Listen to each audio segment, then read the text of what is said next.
So yan mga idol, may advisory na si GCash, no? Hanggang July 25 registration, ma-deactivate ang iyong account. So ngayon mga idol, 17,000 bayaran na natin ito sa GCash para tayo ay makapag-loan ulit.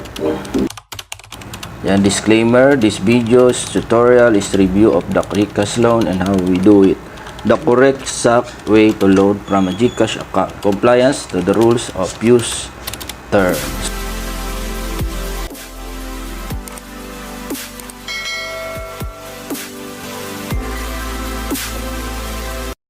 So yan nga mga idol, nakapag 3 times na tayo na mag-loan dito sa GCash. Ngayong araw na ito mga idol, isi-share ko sa inyo o ibabahagi ko sa inyo yung aking nalaman tungkol sa GCash loan. So 3 beses tayo nag-loan. Una, 3,000, binayaran natin, updated.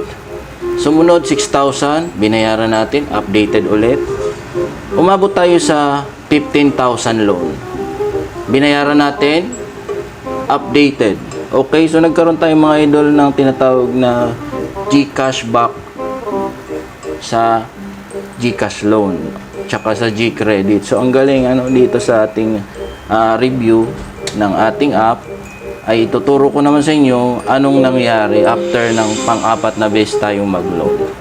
So sa pang-apat mga idol, bumalik siya sa 3,000 ang G-loan mo. Imbis na tumaas ay bumalik uli sa 3,000. Anong nangyari mga idol? Tara, alamin natin. Pero bago yan mga idol, mag-transfer muna tayo ng pambayad dito sa GCash.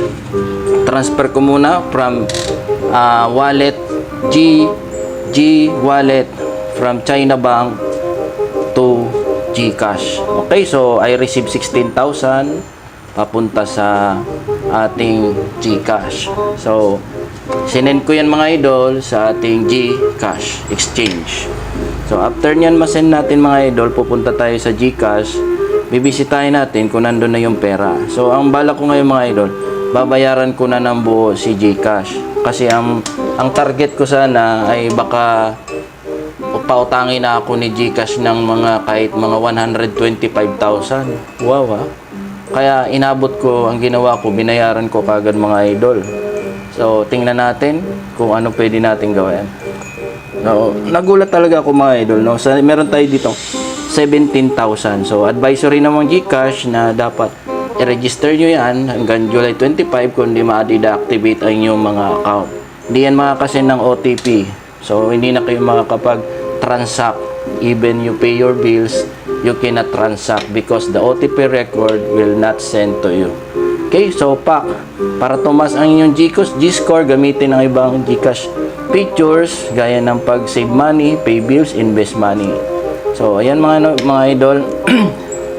Punta na tayo sa G-loan. Click mo yung G-loan. So, ayan mga idol. Meron pa ako ditong balance na tumataginting na 17,000 3 of 9. Ibig sabihin, 3 beses pala ako nagbayad. Meron pa akong 6 na beses. So, ang gagawin ko, ko na siya, bayaran ko na ng buo. Kasi ang habol ko dito ay makapag-loan ako kahit man lang 50,000 or 125,000, pwede na.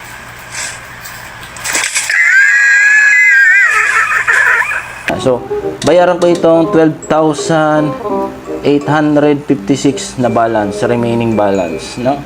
So, ito mga idol, tinuturo ko sa inyo kung paano tayo mag-G-loan, no?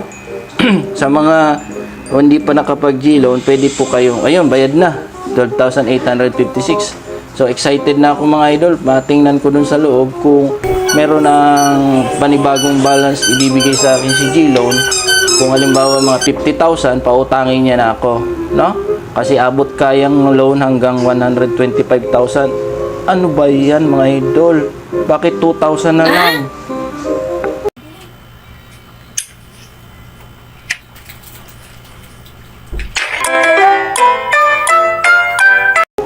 Ba't ganon, no? So, ito yung pag-uusapan natin mga idol. Get started. 3% processing fee, interest rate 6%. Payable up to 5 months, no? So, bakit naging 2,000 na lang ang pautang sa akin ni GCash? Samantalang, updated naman ako sa pagbabayad. Wala naman akong mga penalties. no? Nag-even nga, nag-cashback si G loan sa akin. Bakit 2,000 na lang ito, no? Ibig sabihin, imbis na pautangin ako ng GCash loan, nakala ko nga 20,000 mga idol. Yung pala 2,000 lang. So ano, patulan na natin to 2,000 mga idol para tumaas ang G-score. Mataas naman ang aking G-score mga idol, pero 2,000 lang. So yung mga hindi, kung ano, yung mga hindi pa marunong mag-G-loan dito, comment lang kayo dyan sa baba mga idol para mag-guide ko kayo, or even find me at my Facebook or even Instagram, Twitter. Okay, so TikTok, meron din tayong review niyan. So yan mga idol, i-loan ko ulit ang ang 2,000. So ang 2,000 sa G-credit ko rin ay binayaran ko na rin mga idol, no? So hindi na ako nagtira kasi gusto ko mabayaran na siya lahat para wala na akong utang. Mahirap kasi magpara utang tapos hindi mo babayaran, no? Hindi ko kayo tinuturuan dito mga idol para umutang tapos di kayo magbabayad, no? Ay tinuturo ko sa inyo dito mga idol for emergency. Halimbawa meron kayong babayaran, ay madali kayo makautang kay GCash, no? So kailangan yung mga documents mo ay authenticated din. Kasi dito tayo dumadaan sa mga paperless works, no? Even the paperless works can do yung pag-loan ng computerized or online. So iwas din tayo sa scam. Paano mag-iwas sa scam mga idol? Kung may laptop ka dyan or computer, meron ako dyan review ng antivirus na pwede mong bayaran sa murang halaga 1 year mo na siyang babayaran. So ayan mga idol, sa text message lumabas na doon na nakapagbayad na tayo, no? So sa mga gusto matuto pa sa ibang mga idol, just message me. I can help you how to earn money online, no? So maayong buntag sa inyo lahat dyan sa taga mga Bisaya, sa mga Bicol, magandang umaga. So salamat sa inyong panonood. God bless you all. Congrats to all the winners of 100 pesos. Bye bye.